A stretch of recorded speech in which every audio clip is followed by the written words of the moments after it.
Question में एक array given है और बोला गया है कि अगर कोई भी इंटीजर की मतलब किसी भी इंटीजर की वैल्यू अगर फ्रीक्वेंसी के इक्वल है तो उस इंटीजर को हम लकी इंटीजर बोलेंगे। लाइक 1 1 1 2 2 3। इसमें हम देखेंगे कि 1 की फ्रीक्वेंसी कितनी है, 3 है। 2 की फ्रीक्वेंसी 2 है, मीन्स 2 टाइम्स आ रहा है, इसलिए 2 की फ्रीक्वेंसी 2 है। 3 की फ्रीक्वेंसी 1 है क्योंकि 3 1 टाइम्स आ रहा है। तो जो 1 है, 1 की वैल्यू, जो 1 की फ्रीक्वेंसी वो 3 है, लेकिन इसकी वैल्यू कितनी है इस इंटीजर की, 1 है। तो ये इक्वल नहीं है, तो ये लकी इंटीजर नहीं हुआ। ये देखेंगे इस वाले इंटीजर की वैल्यू क्या है, 2 है, और इसकी फ्रीक्वेंसी भी 2 है, तो इसको हम लकी इंटीजर बोल सकते हैं। 3 की फ्रीक्वेंसी 1 है और इसकी वैल्यू कितनी है इस इंटीजर की, 3 है, तो ये लकी इंटीजर नहीं है। तो हमें लार्जेस्ट लकी इंटीजर रिटर्न करना है। अगर वो प्रेजेंट नहीं है तो हमें -1 रिटर्न करना है। तो ये क्वेश्चन बहुत ही सिंपल है और इजी कैटेगरी का भी है। इसमें हम क्या करेंगे कि एक फ्रीक्वेंसी एरे बनाएंगे। क्वेश्चन में गिवन है कॉन्स्टेंट्स में कि हमें 500 तक वैल्यू गिवन होगा। जो AR(i) है वो 1 से 500 तक नहीं होगा, less than equal to AR(i). और लेंथ भी जो है हमारी AR की जो लेंथ है वो भी लेस देन इक्वल टू 500 है। तो हम एक फ्रीक्वेंसी एरे जो बनाएंगे वो 500 साइज़ का बना सकते हैं। Int frequency array equal to new int 500, या 500 से एक ज़्यादा भी बना सकते हैं, 501 हो गया। और एक फॉर लूप चला सकते हैं, for int i equals to 0, i is less than ARR i plus plus. Int num equals to ARR of i। हमने क्या किया कि जो एरे ARR है उसकी जो वैल्यू है ith इंडेक्स की, उसको हमने नम्स में स्टोर करवा लिया। और हम क्या करेंगे, अब फ्रीक्वेंसी ऑफ नम को इंक्रीज कर देंगे। हो गया। लाइक हमने क्या किया, फ्रीक्वेंसी एक एरे बनाया, एक फ्रीक्वेंसी एरे बनाया। सपोज हमने फ्रीक्वेंसी एरे 500 साइज़ का बनाया। तो सपोज जो AR है, सपोज करें कि ये हमारा AR गिवन है, तो फ्रीक्वेंसी एरे ये है हमारा 2 3 4 5, ये इंडेक्सेस है हमारे। तो 1 3 टाइम्स आया, सो हमने 1 पे 1, पहले यहाँ पे हम इंडेक्स 0 पे गए, 1 है तो हमने 1 पे +1 किया। फिर सेकेंड इंडेक्स 1 है तो हम इंडेक्स 1 पे गए। हम जैसे यहाँ इंडेक्स 1 है, मतलब कि इंडेक्स 1 पे 1 प्रेजेंट है, तो नम इक्वल टू क्या है, AR(i). AR(i) क्या है, AR(1) इक्वल टू 1, तो नम इक्वल्स टू 1 हो गया। तो frequency of num plus plus, तो frequency of num plus plus किया तो 1 से 2 हो गया। फिर इंडेक्स 2 पे गए, इंडेक्स 2 पे क्या है, 1 है, तो इंट नम इक्वल टू 2 हो गया। तो फ्रीक्वेंसी ऑफ नम क्या हो गया, frequency of num plus plus करेंगे तो यहाँ 3 हो जाएगा। ध्यान से समझिए एक बार, ये क्या है, इंडेक्स 2 पे 1 है, तो नम इक्वल्स टू क्या हो गया, ARR ऑफ 2, और ARR ऑफ 2 क्या है, 1 है, तो नम की वैल्यू 1 हो गई।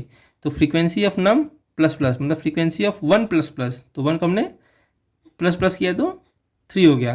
तो ओवरऑल 1 की फ्रीक्वेंसी हमने स्टोर करवा दी यहाँ पे 3। 2 की फ्रीक्वेंसी भी हमने यहाँ पे स्टोर करवा देंगे ऐसी। अब जैसे देखिए यहाँ पे आएंगे तो 0 1 2 3, यहाँ हम 3 इंडेक्स पे आ गए। तो int num equal to AR of i, i की वैल्यू क्या है 3, तो AR ऑफ 3 इक्वल टू 2, तो नम की वैल्यू हमारी 2 हो जाएगी। और frequency of num plus plus, तो frequency of 2 plus plus, frequency of 2 क्या है, ये रहा फ्रीक्वेंसी ऑफ 2, यहाँ 0 था तो 0 को +1 कर देंगे तो यहाँ 1 हो जाएगा। फिर हम सेकेंड 0 1 2 3 4, फोर्थ इंडेक्स पे आए। फोर्थ इंडेक्स पे क्या है, 2 है, तो नम इक्वल टू 2 हो जाएगा। Frequency of 2 again plus plus, तो यहाँ 2 हो जाएगा। फिर नेक्स्ट इंडेक्स पे आए तो 3 है, तो नम इक्वल टू 3 हो जाएगा। फ्रीक्वेंसी ऑफ 3 प्लस प्लस, 3 पे क्या है 0, तो 3 पे +1 हो जाएगा। तो हमने ऐसे फ्रीक्वेंसी एरे में सबकी फ्रीक्वेंसी स्टोर करवा ली। अब हम क्या करेंगे, इस फ्रीक्वेंसी एरे पे ट्रैवर्स करेंगे और मैक्सिमम वैल्यू फाइंड कर लेंगे। तो मैक्सिमम वैल्यू कैसे फाइंड करेंगे, मैक्स इक्वल टू इनिशियली हम -1 से स्टार्ट करेंगे। क्यों, क्योंकि हमें अगर नहीं मिलेगा, if not present, lucky integer अगर प्रेजेंट नहीं होगा तो हमें -1 रिटर्न करना है। तो हम इनिशियली मैक्स इक्वल्स टू -1 लेकर चलेंगे और फिर फॉर लूप लगा देंगे। For int i equals to 0, I is less than frequency dot length i plus plus, और फिर मैक्स इक्वल्स टू, एक कंडीशन भी लिखना पड़ेगा हमें, इफ फ्रीक्वेंसी ऑफ आई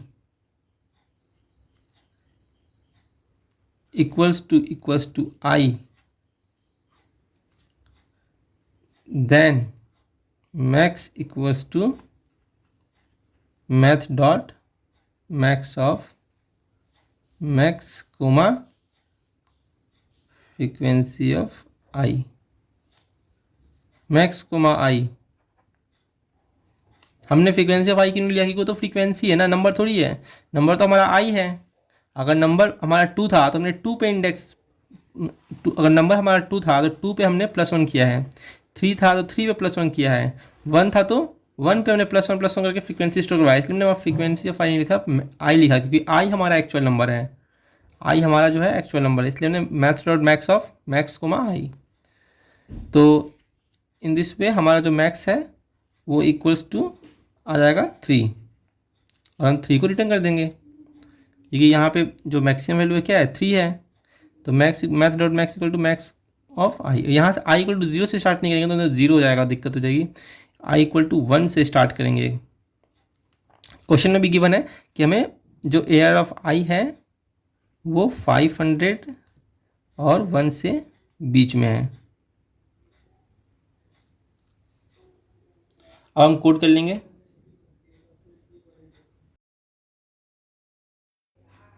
सबसे पहले हम मैक्स वेरिएबल बना लेंगे और उसमें -1 स्टोर कर देंगे।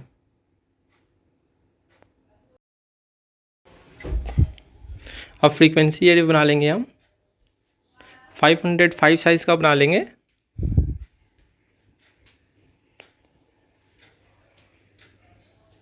ताकि कोई प्रॉब्लम ना आए। कॉन्स्टेंट्स में हमें गिवन है वैसे कि जो हमारा लेंथ है एरे की वो 500 से ज़्यादा नहीं होगी। अब हम एक बार एरे पे ट्रैवर्स कर लेंगे, ARR एरे जो है हमारा उस पर हम ट्रैवर्स कर लेंगे और हर एक एलिमेंट की फ्रीक्वेंसी बढ़ा देंगे हम। तो पहले हम जो एरे की वैल्यू है वो नम में स्टोर करवा लेते हैं। Int num equals to ARR of I. अब हम frequency of num plus plus कर देंगे, मीन्स उस इंडेक्स पे जाके, नम इंडेक्स पे जाके हम प्लस प्लस कर रहे हैं। फॉर इंट, अब हम फ्रीक्वेंसी पे ट्रैवर्स कर लेते हैं एक बार। For int I equal to 0, I is less than frequency dot length and I plus plus.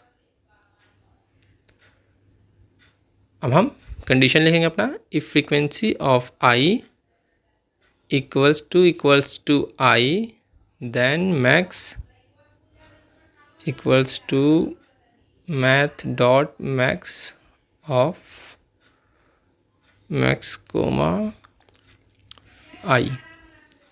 अब हम अपना जो मैक्स है उसको रिटर्न कर देंगे,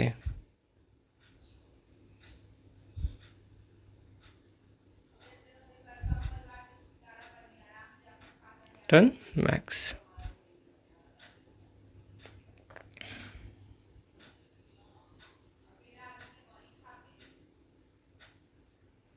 हमारा एक्सेप्ट हो गया है, सबमिट कर देंगे। अब